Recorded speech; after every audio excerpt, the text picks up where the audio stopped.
The great lessons that ancient people passed on to their descendants were passed on through stories. Therefore, I invite you to share your wisdom, interpreting in the comments the stories told here. Don't forget to follow and hit the notification bell to be part of our community.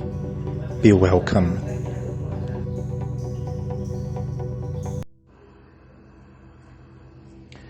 Demons in the Desert. The correct way of thinking. Once upon a time, there were two merchants who were friends. Both of them were getting ready for business trips to sell their merchandise, so they had to decide whether to travel together.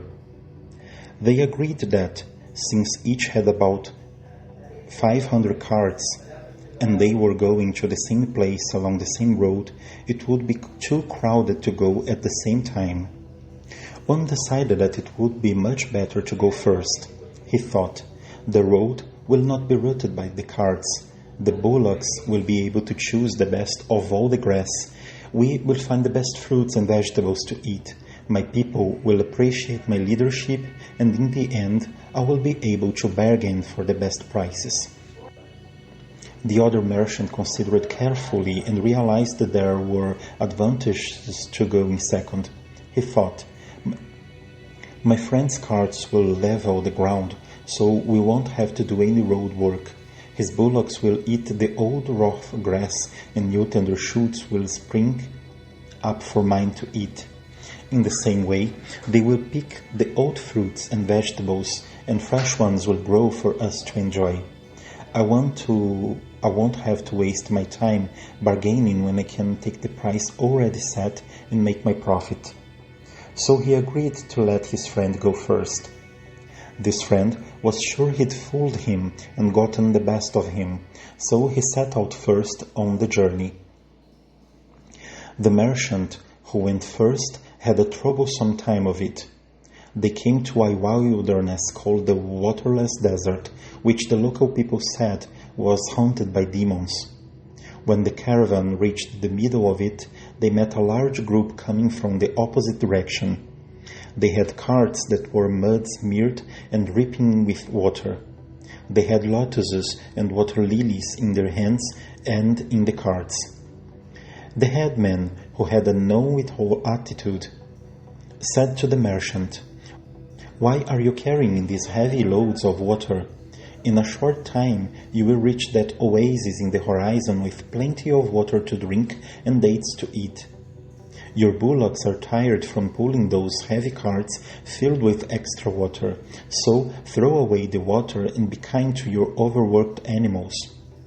Even though the local people had warned them, the merchant did not realize that these were not real people, but demons in disguise. They were even in danger of being eaten by them. Being confident that they were helpful people, he followed their advice and had all his water emptied onto the ground. As they continued on their way, they found no oasis or any water at all. Some realized they'd been fooled by beings that might have been demons, and started to grumble and accuse the merchant. At the end of the day, all the people were tired out. The bullocks were too weak from lack of water to pull their heavy carts. All the people and animals lay down in a haphazard manner and fell into a deep sleep. Lo and behold, during the night, the demons came in their true frightening forms and gobbled up all the weak defenseless beings. When they were done, there were only bones lying scattered around. Not one human or animal was left alive. After several months, the second merchant began his journey along the same way. When he arrived at the wilderness, he assembled all his people and advised them, "This is called the Waterless Desert, and I have heard that it is haunted by demons and ghosts. Therefore, we should be careful, since there may be poisonous plants and foul water. Don't drink any local water without asking me." In this way, they started into the desert. After getting about halfway through, in the same way as with the first caravan, they were met by the water-soaked demons in disguise. They told them the oasis was near and they should throw away the water. But the wise merchant saw through them right away. He knew it didn't make sense to have an oasis in a place called Waterless Desert. And besides, these people had bulging red eyes and an aggressive and pushy attitude, so he suspected they might be demons. He told them to leave them alone, saying, "We are businessmen who don't throw away good water before we know where the next is coming from."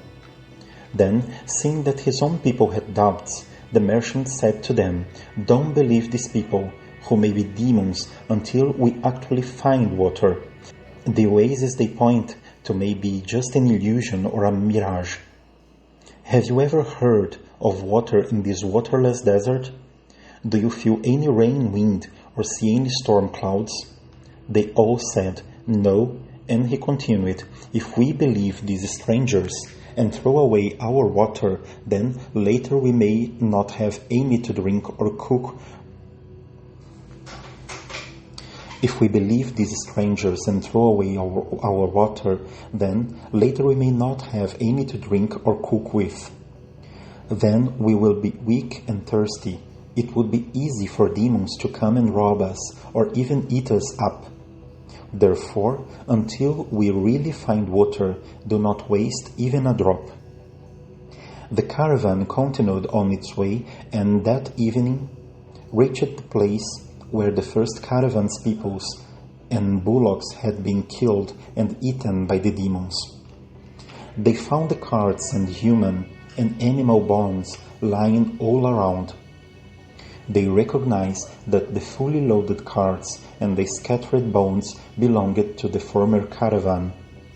The wise merchant told certain people to stand watch around the camp during the night. The next morning, the people ate breakfast and fed their bullocks well. They added to their goods two most valuable things left from the first caravan.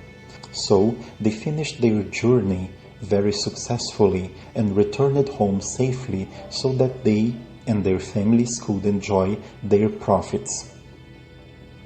The moral of this story is: one must always be wise enough not to be fooled by trick talk and false appearances.